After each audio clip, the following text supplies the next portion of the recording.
नमस्कार, जनधारा छत्तीसगढ़ के इस खास बुलेटिन में आप सभी का स्वागत है। मैं हूं पंकज शर्मा। आइए शुरू करते हैं मेरे साथ खबरों का सिलसिला। केंद्र सरकार की महत्वाकांक्षी योजना जल जीवन मिशन एक बार फिर विवादों के घेरे में है। दरअसल इस बार प्रदेश के लोक स्वास्थ्य यांत्रिकी विभाग द्वारा जल जीवन मिशन में पूरे 28 जिलों के लिए 464 पदों में की जा रही भर्ती के नाम पर बड़ा भ्रष्टाचार किए जाने का मामला सामने आया है, जिसमें एक एक पदों में भर्ती के नाम पर लाखों रुपए की मांग अभ्यर्थियों से की जा रही है। इसकी पड़ताल करते हुए एक स्टिंग ऑपरेशन भी किया गया, जिसमें जल जीवन मिशन में पदस्थ स्टेनो मिर्जा बेग द्वारा मिशन के प्रबंधक संचालक IAS एस प्रकाश तक पैसे पहुंचाने की बात कही जा रही है। इसमें साफ जाहिर हो रहा है कि बेरोजगारों से अवैध उगाही करने का जरिया बनाकर अधिकारी कर्मचारी जल जीवन मिशन योजना को पलीता लगाने से बाज नहीं आ रहे हैं। मामले से जुड़ा ये वायरल वीडियो आप भी देखें। क्या है, अभी जो डाटा एंट्री ऑपरेटर का हुआ ना, जो हो रहा है उसमें वही समस्या है कि ई लोगों की लिस्ट ले करके पहले हमारे साहब बोले, MD साहब, अच्छा ई मतलब जहाँ वो लोग जो लोग ऑलरेडी काम कर रहे हैं, तो उससे वो कंफ्यूज हो गया कि साला उसको अगर मैं करूँगा तो उनसे मेरे कुछ मिलना नहीं है। ठीक बात है। बाहर ही आएंगे तो वो सामने वाला दे के जाएगा। ये भी सही है ना, उधर से आएगा तो उसमें क्या है, खाली हाथ कुछ नहीं। वो तो बोलेगा तो डिपार्टमेंट का आदमी, उसको तो कर नहीं है जग मार के, तो उससे उसका नुकसान हो रहा है। तो उसी चक्कर में ये ऑपरेटर की लिस्ट अभी होल्ड में है। वो चर्चा करेगा या जो अपने बड़े अधिकारी लोग हैं उन लोगों से। ठीक है, ये फिर भी मैं इसके लिए तो इनको करना ही है, लेकिन कहीं पे एडजस्ट कीजिए आप। मैं बात करता हूँ ना, मैं इनका 250 पोस्ट के आसपास तो है आपका ऑपरेटर के लिए। मैं तो बोल रहा हूँ 250 पोस्ट में भी जो एक डिवीजन से आपको यकीन नहीं होगा 7-7 8-8 इंजीनियर लोगों का लिस्ट दे रहे हैं, 10-10 ऑपरेटर लोगों की, तो 8 तो पोस्ट ही है। तो वो 10 के अगेंस्ट में 8 कैसे, मतलब 8 के अगेंस्ट में 10 कैसे एडजस्ट होगा, ऐसा वाला। ये भी है, 2 सीट कहाँ से लाएंगे?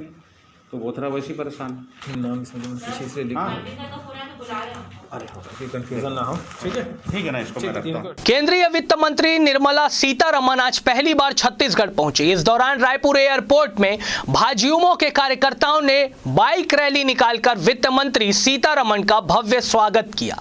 यहां से वे सीधे भाजपा कार्यालय कुशाभाऊ ठाकरे परिसर के लिए रवाना हुई, जहां पहुंचकर केंद्रीय मंत्री प्रेस कॉन्फ्रेंस को संबोधित करेंगे।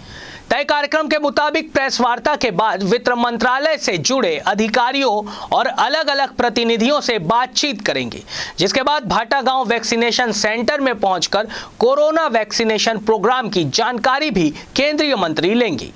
और सबसे अंत में वे पूर्व CM डॉक्टर रमन सिंह से उनके निवास पर भेंट कर देर रात दिल्ली वापस लौट जाएंगे। अभी लेते हैं एक छोटा सा ब्रेक।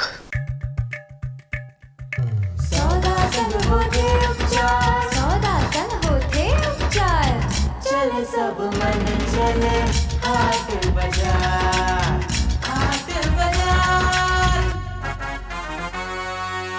राष्ट्रपिता महात्मा गांधी की जयंती पर वर्ष 2019 में शुरू की गई मुख्यमंत्री हाट बाजार क्लिनिक योजना को 2 वर्ष पूरे हो गए हैं। छत्तीसगढ़ के दुर्गम क्षेत्रों में रहने वाले ग्रामीणों को चिकित्सा सुविधा उपलब्ध कराने में ये योजना कारगर साबित हो रही है। इस योजना के अंतर्गत स्वास्थ्य कर्मी हाट बाजारों में जाकर ग्रामीणों का स्वास्थ्य परीक्षण, उपचार और दवा का वितरण करते हैं। 2 साल में राज्य के 10 लाख से ज्यादा ग्रामीण इस योजना से लाभान्वित हो चुके हैं। साथ ही ग्रामीण क्षेत्रों में मातृ एवं शिशु मृत्यु दर में कमी आई है।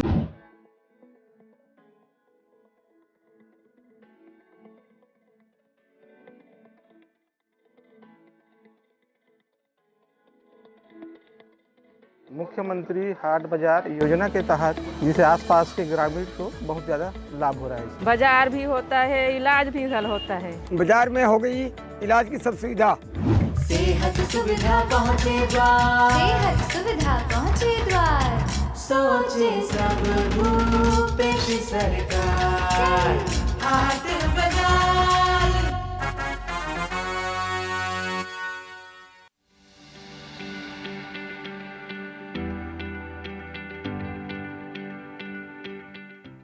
इधर छत्तीसगढ़ कांग्रेस में मची सियासी उथल पुथल के बीच कांग्रेस विधायकों का जत्था कल देर शाम दिल्ली से वापस राजधानी रायपुर पहुंचा। बता दें कि प्रदेश के 40 से भी ज्यादा विधायक पिछले 4 दिनों से दिल्ली में डेरा जमाए हुए थे।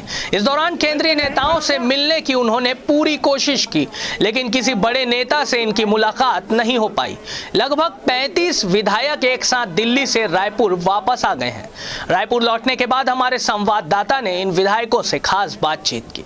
ये दिल्ली से अभी विधायकों की वापसी हुई है। 4 दिन तक दिल्ली में विधायक डटे हुए थे। क्या क्या बातें हुई, क्या क्या चर्चाएं इस दौरान पूरी देखने को? देखिए, मैं वैष्णो देवी गया था दर्शन के लिए और वहाँ से वापस आ रहा था तो पता चला कि सब आपके माध्यम से, मीडिया के माध्यम से, कि सब 2-4 मान्य विधायक जी लोग गए हुए हैं करके, तो मैं भी रुक गया। हमारे जो और साथीगण हैं तो रुक गया था मैं, और कहीं पे कोई राजनीतिक चर्चा नहीं है, बस हम लोग वहीं साथ रहे और मिलजुल के बैठे रहे। जी, हमारे साथ जानना चाहेंगे क्या कुछ वहाँ पर चर्चाएं की गई हैं, जो बातें सामने आ रही थी, बयान भी आए थे दिल्ली में आपके, क्या देखते हैं किस तरह से? ये भाजपा के लोग पूरे देश में जहाँ भी गैर भाजपा की सरकारें हैं दूसरे दलों का, वहाँ अस्थिर करने का षड्यंत्र रच रहे हैं। उससे हमें सतर्क पूरे देशवासियों को, सभी दलों को रहने की आवश्यकता है। देखिए, ऐसा है कि कुछ चीज़ें र्यूमर्स क्रिएट करके बीजेपी अक्सर कोशिश करती है कि लोगों को र्यूमर में फैलाने की, अफवाह फैलाने की, लोगों को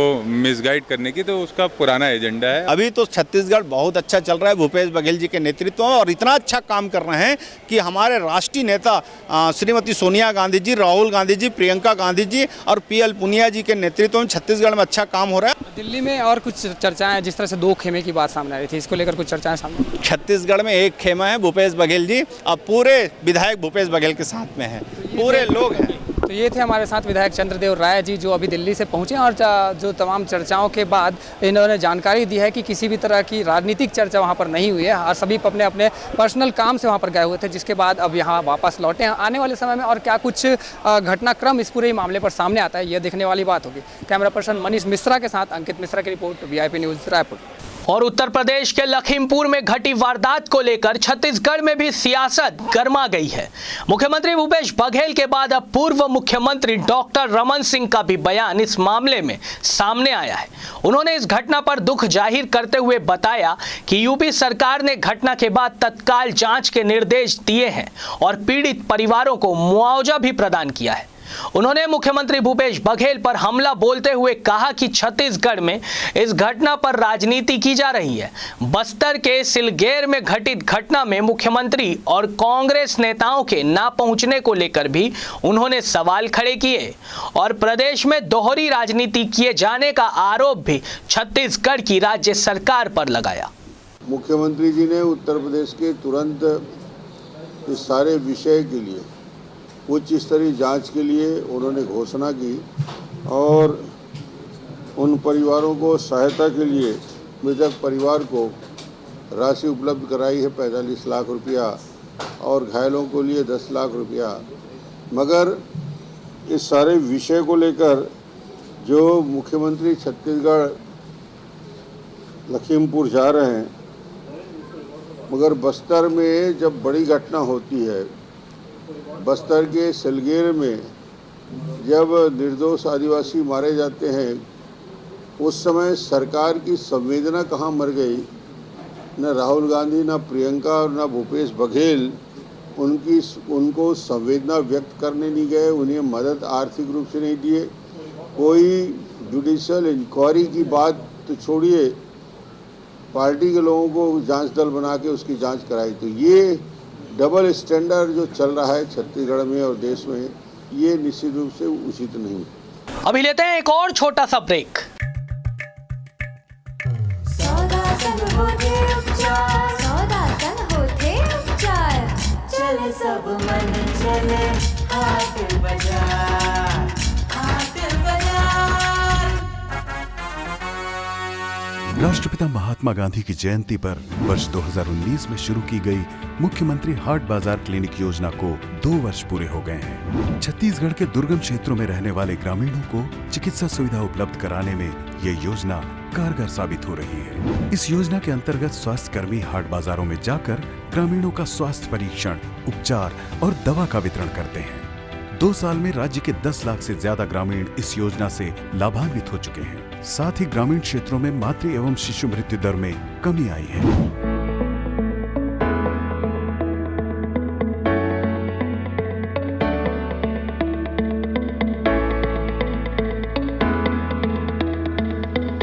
मुख्यमंत्री हाट बाजार योजना के तहत जिसे आसपास के ग्रामीण को बहुत ज़्यादा लाभ हो रहा है। बाजार भी होता है, इलाज भी हल होता है। बाजार में हो गई इलाज की सब सुविधा। सेहत सुविधा पहुँचे द्वार, सेहत सुविधा पहुँचे द्वार, सोचे सब भूपेश सरकार। हाट बाजार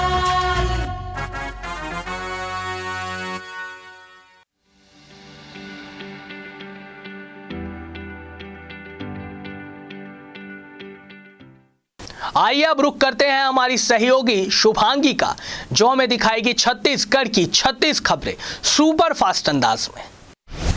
उत्तर प्रदेश के लखीमपुर खीरी में किसान आंदोलन में हिंसा के दौरान 9 लोगों की मौत के बाद मचे बवाल के बीच छत्तीसगढ़ के मुख्यमंत्री भूपेश बघेल दिल्ली रवाना हो गए हैं। वे सीधे कांग्रेस के राष्ट्रीय मुख्यालय जाएंगे। वहां वरिष्ठ नेताओं के साथ उत्तर प्रदेश में पार्टी की अगली रणनीति तय होगी। मुख्यमंत्री ने कहा कि रविवार की घटना के बाद उत्तर प्रदेश की भाजपा सरकार और केंद्रीय राज्य मंत्री को बर्खास्त कर देना चाहिए। रायपुर एयरपोर्ट पर मुख्यमंत्री भूपेश बघेल ने कहा कि मैं यूपी जा रहा था, लेकिन मुझे लखनऊ एयरपोर्ट पर उतरने की इजाजत नहीं दी गई। क्यों? यूपी में लोगों के साथ खड़े होने पर प्रतिबंध है। क्या यूपी जाने के लिए अब वीजा लेने की जरूरत है? भाजपा अपने विरोधियों को कुचल देना चाहती है। जो सामने है उसे गोली से भून देना, ये इनकी रणनीति है, जो लखीमपुर की घटना से यह स्पष्ट है। छत्तीसगढ़ के कवर्धा में हुए उपद्रव के बाद शहर के सभी शैक्षणिक संस्थान बंद कर दिए गए हैं। जिला प्रशासन की ओर से एक दिन की छुट्टी करने का आदेश जारी हुआ था। इस दौरान होने वाली ऑनलाइन और ऑफलाइन परीक्षाओं को भी निरस्त कर दिया गया है। क्षेत्र में अब भी तनाव की स्थिति बनी हुई है। इसे देखते हुए देर रात पुलिस ने शहर में फ्लैग मार्च भी निकाला। जिले में पहले से ही धारा 144 लागू है। कलेक्टर रमेश कुमार शर्मा की ओर से जारी किए गए आदेश में कहा गया है कि कवर्धा में संचालित सभी शासकीय और अशासकीय स्कूल, आंगनबाड़ी केंद्र, महाविद्यालय और सभी कोचिंग संस्थान 4 अक्टूबर को एक दिन के लिए पूरी तरह से बंद रहेंगे और पूरी तरह से यह संस्थान बंद भी रहे थे। दुर्ग यूनिवर्सिटी से जुड़े संस्थानों की ऑनलाइन परीक्षा को छूट दी गई थी। उन्होंने आदेश का पालन सुनिश्चित कराने के लिए डीईओ, बाल विकास अधिकारी और महाविद्यालय के प्राचार्यों को आदेशित किया है। दिल्ली में पिछले कई दिनों से चल रहा छत्तीसगढ़ कांग्रेस का ड्रामा खात्मे की तरफ है। कांग्रेस विधायक रविवार दोपहर तक दिल्ली जाते रहे। दावा था कि वे हाईकमान से मिलकर भाजपा की साजिशों की जानकारी देंगे। शाम होते होते इन अति सक्रिय विधायकों के सुर बदल गए। अब विधायक इस बात की कसम खा रहे हैं कि दिल्ली में उनकी किसी से मिलने की कोई योजना ही नहीं थी। रविवार सुबह तक दिल्ली में 27 से 28 विधायक पहुंच चुके थे। दोपहर में मुख्यमंत्री भूपेश बघेल को बेमेतरा से विदा करने के बाद विधायक आशीष छाबड़ा भी दिल्ली पहुंच गए थे। 2.5 साल के मुख्यमंत्री की चर्चाओं के साथ उठी छत्तीसगढ़ कांग्रेस की राजनीतिक खींचतान में अब भाजपा और संघ की भी एंट्री हो गई है। कांग्रेस विधायक बृहस्पति सिंह ने आरोप लगाया है कि भाजपा और संघ छत्तीसगढ़ में सरकार गिराने की साजिश कर रहे हैं। वहीं स्वास्थ्य मंत्री टीएस सिंहदेव ने कहा है कि 90 में 70 विधायकों वाली सरकार को कोई अस्थिर नहीं कर सकता। दिल्ली में बैठे बृहस्पति सिंह ने मीडिया से बातचीत में आरोप लगाया, संघ और भाजपा प्रदेश सरकार गिराने की साजिश कर रहे हैं। वे लोग इस साजिश को नाकाम करने ही दिल्ली आए हैं। वे पार्टी हाईकमान से मुलाकात कर अपनी बात रखेंगे। बृहस्पति ने आगे कहा कि छत्तीसगढ़ में भाजपा को देसी अंग्रेज कहा जाता है। आरएसएस कार्यकर्ता हमारे विधायकों को गुमराह करने की कोशिश कर रहे हैं।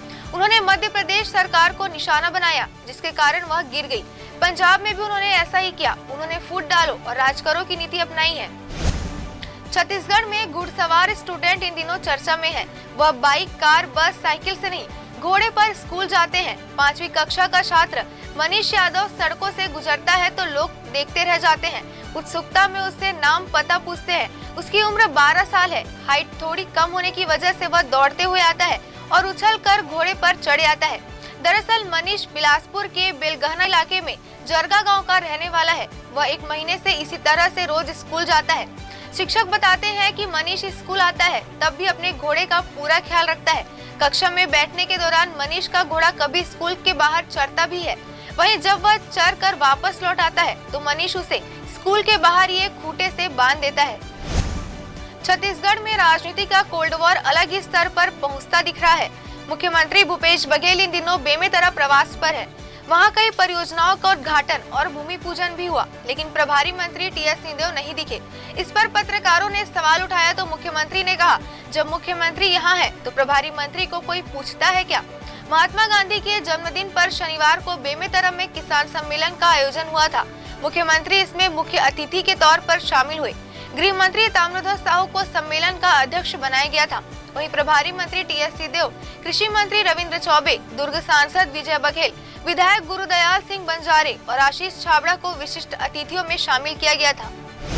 सूरजपुर जिले में करोड़ों रुपए खर्च कर नई बिल्डिंग बनाने की बजाय कम पैसे में जर्जर सरकारी भवनों की तस्वीर बदल जा रही है। जिन भवनों को इंजीनियर तोड़कर नया भवन खड़ा करना चाहते थे, कलेक्टर डॉक्टर गौरव कुमार ने उसे रोक दिया और 60 साल तक के पुराने भवनों में सीट लगाकर फॉल सीलिंग कर वहां अस्पताल और कोचिंग इंस्टीट्यूट विकसित कर रहे हैं। जहां पहले 50 युवा पीएचसी की तैयारी करते थे, अब 300 कर सकते हैं। अब तक इस तरह के 2 भवन को रेनोवेट कर 120 बिस्तर वाला अस्पताल तैयार किया गया है। इसमें आधे बेड ऑक्सीजन वाले हैं। छत्तीसगढ़ सरकार में 2.5 साल के मुख्यमंत्री के मसले पर चल रही खींचतान के मुद्दे पर पूर्व मुख्यमंत्री डॉक्टर रमन सिंह ने तंज कसा है। रमन सिंह ने कहा कि पिछले 1.5 महीने से सरकार का फोकस सिर्फ 2.5 साल के मामले पर है। सरकार के लोग सिर्फ इसी बात पर लगे हैं कि किसी प्रदेश की कमान सौंपी जाए। हमें भी इसका इंतजार है। जो होना है जल्द ही होकर रहेगा, जिससे ठप पड़ा कामकाज फिर से शुरू हो जाए। पूर्व मुख्यमंत्री ने अपने रायपुर स्थित आवास पर आयोजित प्रेस कॉन्फ्रेंस में उत्तर प्रदेश के लखीमपुर घटना का भी जिक्र किया है। उन्होंने कहा कि लखीमपुर की घटना बेहद दुर्भाग्यपूर्ण है। सीएम भूपेश बघेल ने कहा कि नक्सल क्षेत्रों में राज्य सरकार विकास, विश्वास और सुरक्षा की नीति अपनाकर काम कर रही है। इन क्षेत्रों में शिक्षा, स्वास्थ्य और रोजगार के साथ साथ विभिन्न कल्याणकारी कार्यक्रमों का क्रियान्वयन किया जा रहा है। इससे नक्सलियों से लोगों का मोह भंग हो रहा है। नक्सल गतिविधियां अब सिमट सी गई है। बघेल ने एक निजी समाचार चैनल के कार्यक्रम में यह बातें कही। सीएम भूपेश ने महानायक अमिताभ बच्चन के एक सवाल के जवाब में बताया कि नक्सल प्रभावित क्षेत्रों में स्वास्थ्य सुविधाएं मजबूत करने के लिए चिकित्सकों और स्टाफ की नियुक्ति की गई है। आम जनता तक सरकार की पहुंच बनी है। हम स्वास्थ्य, शिक्षा, रोजगार और पीडीएस सिस्टम को अंतिम व्यक्ति तक पहुंचाने के लिए काम कर रहे हैं। दंतेवाड़ा जिले से मुख्यमंत्री हाट बाजार क्लिनिक योजना की शुरुआत की गई थी। यह योजना राज्य के सभी जिलों में संचालित है। जगदलपुर में जीएनएम महिला संघ ने अपनी मांगों को लेकर 1 दिवसीय धरना प्रदर्शन किया है। महिलाओं का आरोप है कि उन्हें अनुबंध के अनुसार नौकरी पर नहीं रखा जा रहा है, जबकि उन्होंने कोरोना काल में भी 1 साल तक अपनी सेवाएं दी है। महिलाओं ने आगे कहा कि विशेष योजना अंतर्गत उन्होंने 3 साल तक स्टाफ नर्स का प्रशिक्षण लिया है। प्रशिक्षण के दौरान राज्य शासन से अनुबंध हुआ था कि अंदरूनी इलाके में स्थित अस्पतालों में उनकी स्टाफ नर्स के पदों पर भर्ती की जाएगी, लेकिन अब तक नौकरी नहीं मिली है। महिलाओं ने कहा कि अपनी मांगों को हमने पूर्व की भाजपा सरकार और वर्तमान की कांग्रेस सरकार के सामने भी रखा है, लेकिन अब तक हमारी मांगे पूरी नहीं हुई है। सरकार अब आदिवासी महिलाओं के प्रति द्वेषपूर्ण रवैया दिखा रही है। इधर महिलाओं ने अपनी मांगों को लेकर राज्यपाल को भी पत्र लिखा है। स्वामी विवेकानंद पार्क सेक्टर 1 में सनराइज एरोबिक्स वुमेन्स क्लब की महिलाओं से रविवार की सुबह विधायक देवेंद्र यादव मिले। महिलाओं का समूह रोज सुबह पार्क में एरोबिक्स करता है। विधायक ने उनसे मुलाकात करके सभी का उत्साह बढ़ाया और उनकी समस्याओं को जाना। शुरुआत में 3 महिलाओं ने मिलकर इसकी शुरुआत की थी, लेकिन आज टीम बढ़ गई है और करीब 100 से अधिक महिलाएं शामिल हैं।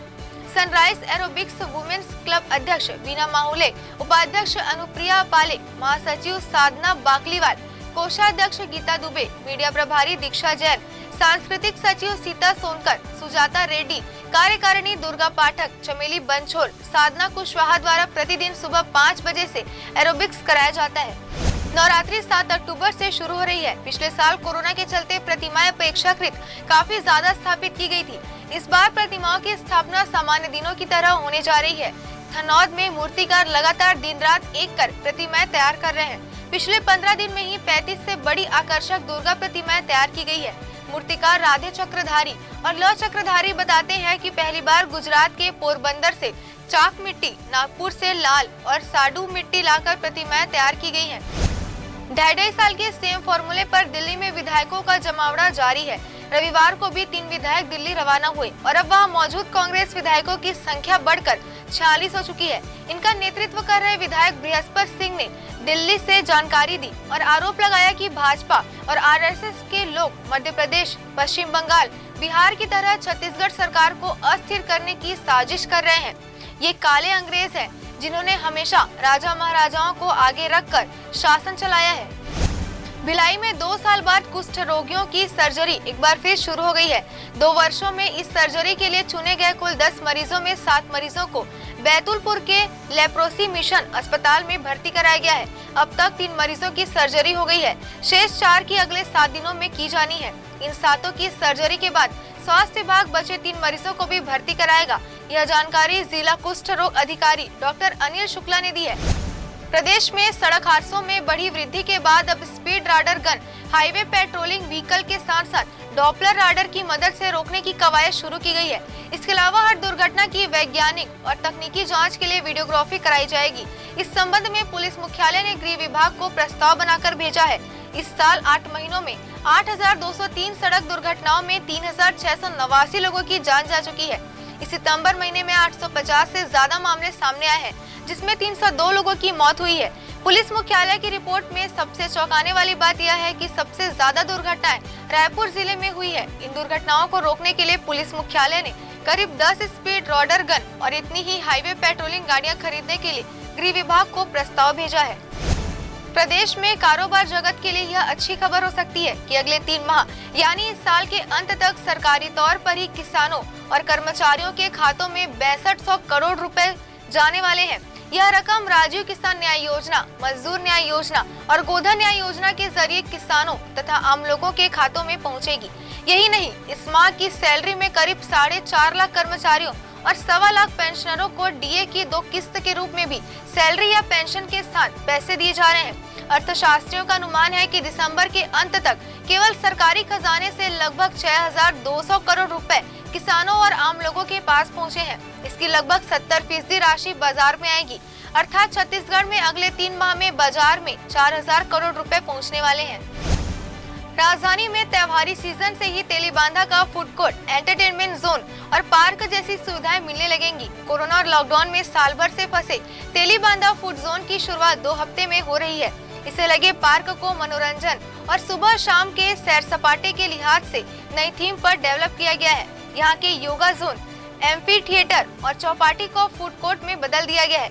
स्केटिंग के शौकीनों के लिए यहाँ स्केटिंग ट्रैक भी बनाया गया है। चहलकदमी के लिए पाथ वे को भी रीडिजाइन किया जा रहा है। अफसरों ने बताया कि ये सारे निर्माण 8 से 10 माह पहले हो जाने चाहिए थे, लेकिन कोरोना और लॉकडाउन के चलते काम रुक गया था।